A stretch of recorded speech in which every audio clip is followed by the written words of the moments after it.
Before you dump a bunch of money in accessories, these are the ones we recommend.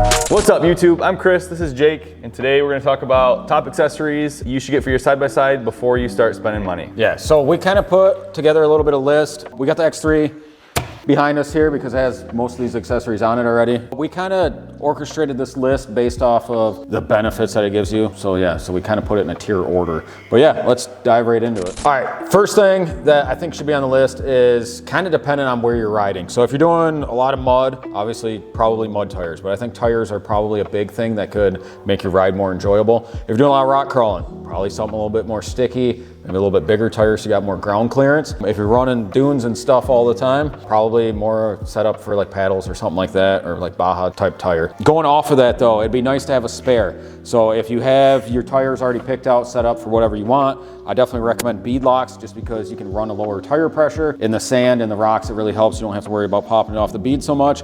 But if you had a spare tire, which this machine does not have a spare tire on it, just in case anything happens, it's something to keep in mind if you're by yourself. If you're riding with other people, like we're usually all riding together, you don't really need a spare tire so much. Based off that same topic, good accessory to go along with that would be a plug kit, something to repair a hole in the tire. So that's kind of the first thing that I think should be on the list. Before you look at some tires and you're like, yeah, these ones look sick, I'm gonna buy these, hold off and think about what you need. I had the Can-Am, and it came, you know, I had it with whatever tires came on. I think they're Maxxis Bighorns or something like that. Yeah. They're like a smaller, rounded offset tire. I didn't like that the back was wider than the front. It looked like a four-wheeler to me. And I wanted more of a look like this because I like the bigger squared off tire, but I really like to drift. And when I switched to these tires, not these exact ones, but this style tire, the machine started to tip way easier. So if you want to be sideways and stuff like that all the time, just kind of think like a smaller rounded tire is gonna be better for that. So my point is to really dial down what you want out of your tire before you just buy it because it looks good. Yeah, that, and if you're doing a lot of road riding, definitely look into something that's DOT rated, hold up a little bit better.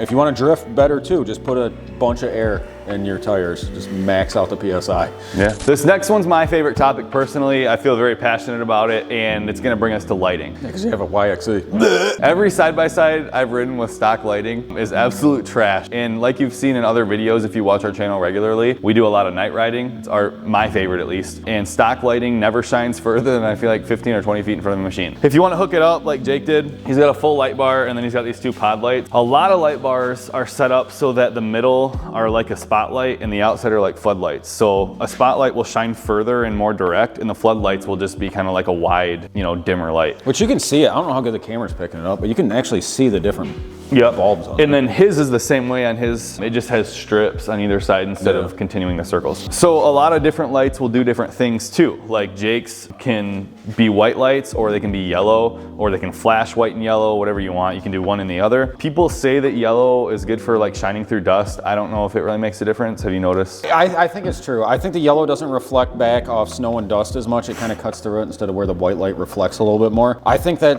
is factual. So I tied these in. The stock headlights are ass. I tied these into my high beam, so once I flip the high beams on, these pods kick on. I have a separate toggle for the light bar. Granted, I'm still running the dims with the yellow, but you don't pick up as much dust, I guess. Right. With the light bar on, if you're following someone in dusty trails, you can't see anything. It's a wall. Another thing to keep in mind, which you're kind of going off of, you got to figure out what lights you want. On the X3, with the light bar up here, with the flood, it shines down on the hood and it lets a lot of light back in the windshield. So it kind of isn't the best. If I knew that going into it, I might not have done the flood on the outside. I would just did spot in the front for when we're like going fast. Because majority of the time I don't run the light bar unless I'm in the front. I pretty much just have the pod lights on.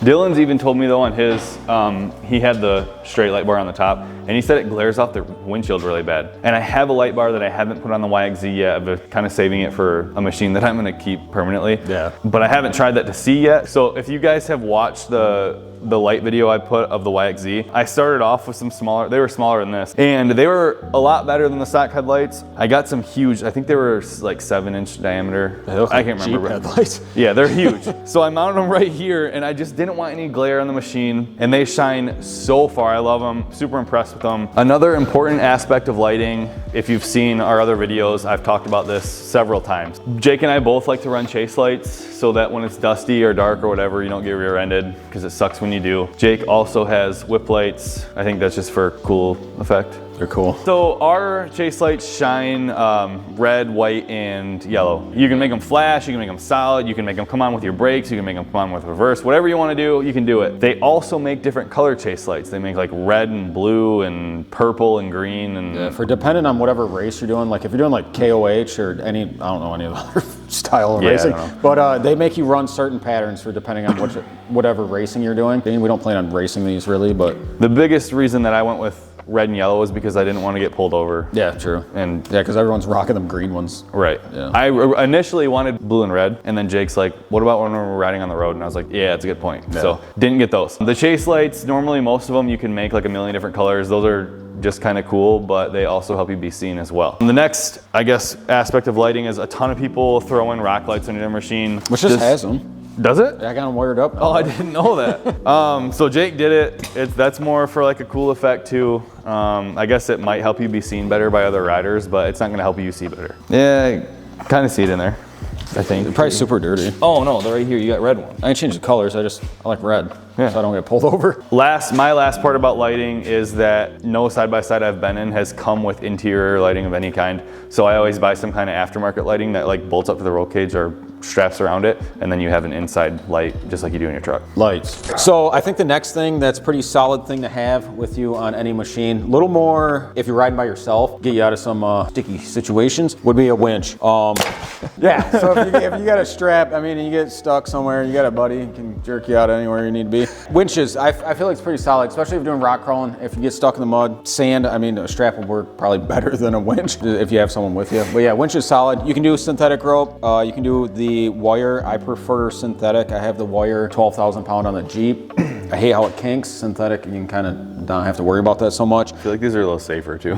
Yeah, if they break, I mean, that, and if they ever start to come apart, you're not poking yourself in the finger if you don't have gloves on. They make a couple different ratings. This one's a 4,500 pound, comes factory on the XRC. You can get a stronger winch if you have a heavier machine, or if you get this thing buried all the time, maybe recommend on going up a little bit more in the poundage. Yeah, that's pretty much it. I think a winch is a solid option to have. I think going off of that, it's super helpful if your buddies have one. If you tip over, it can pull your machine back up, which has happened to me. Or if you pop a bead, you can kind of winch it up on its side, a little bit of ether and an air compressor, and pop your tire back on. All right, next on the list is gonna be windshields. You're gonna have a ton of different options. Jake went with the full glass. You're gonna have, half windshield, vented windshield, full windshield. You can have glass, poly, back windows, no back window, no front window. Jake and I both have a similar setup.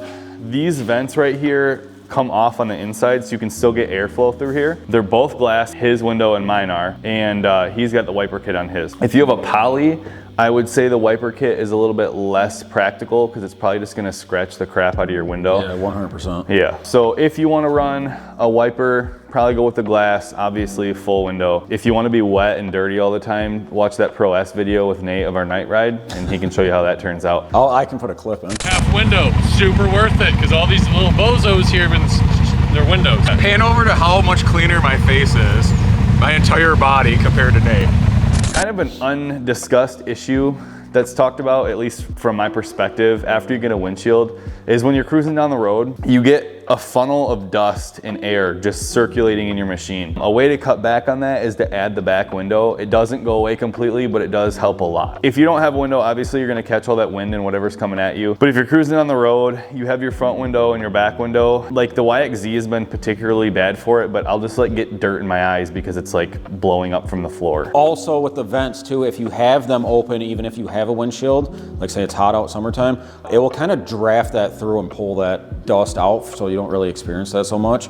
Another thing about if you're going glass, if you plan on running the roads, like if you're gonna make your machine completely street legal, you gotta go with a DOT glass. So if you plan on making your machine street legal, I would get that right off the rip. If you do go with the glass, be super cautious about how close you get to people. I paid like $2 grand for my glass windshield, and the first week I had it, I got a rock chip in it, which sucks. Every time you guys take off, if someone has a heavy foot, just stay back a little bit and it'll kind of save your windshield. Yeah, for sure. All right, so next thing on the list, probably harnesses. I feel like this is a very important thing, depending on the riding you're doing. If you're doing a lot of rock crawling, more than likely to have a tip over attack. If you're going fast, crap happens. If you get into an accident, the harnesses will save you. I had a RZR, we ended up getting hit by a Ford Bronco out at Silver Lake. It had harnesses in it. I got my next machine. The wife said she would not ride with me until I put harnesses in it. They're much safer. You can do a 4-point harness, you can do a 5-point harness. I think either or, I can't even look at you. I think either of them are gonna be better than just a straight up seat belt. And then they do make some, especially with the Can-Am from factory, you get retractable harnesses. Harnesses, I think that's a huge thing. Yeah, I like them too. Our last and arguably most important upgrade is a roof. You got plastic, aluminum, and none. You can do sheet metal too if you want. Yeah, sure, that too. No, for real, a lot of machines don't come with a roof stock, and I don't understand why. That should be a super basic thing to include with the machine, since most of them are plastic, and it probably costs them like $5 to make, maybe. Obviously, they're protect you from sunlight, they protect you from rocks, sticks, branches, water, and they just make the ride more enjoyable. It's much less windy in the cab. I think big thing would be rain. Dude, I have never owned a machine that didn't have a roof, and I can't imagine what it'd be like in like a downpour. Right. You're getting soaking wet. They make audio roofs as well, so if a radio is a big thing to you and you don't have anywhere to put speakers, that's another option. This is, like I said, the XRC. It comes with the aluminum roof from Can-Am. So another thing to think about if you're buying a machine and you don't have one yet, or you're looking to upgrade and you want a roof, you can go with one of these Johnnies that come with a roof from factory. Thinking aftermarket cage. Usually the companies that make the cages, they offer their own roofs as well. But yeah, I think roof is number one. Every machine needs a roof. Yeah, the YXZ did not come with one, and I was kind of shocked because the Talon did and the Can-Am did. So that was my first one that didn't. Hopefully you guys enjoyed this video going over our recommendations on pretty much top accessories for your machine. If you guys want to see a version of this going over like performance mods or something slightly different, we can definitely make that happen. Let us know down in the comments below.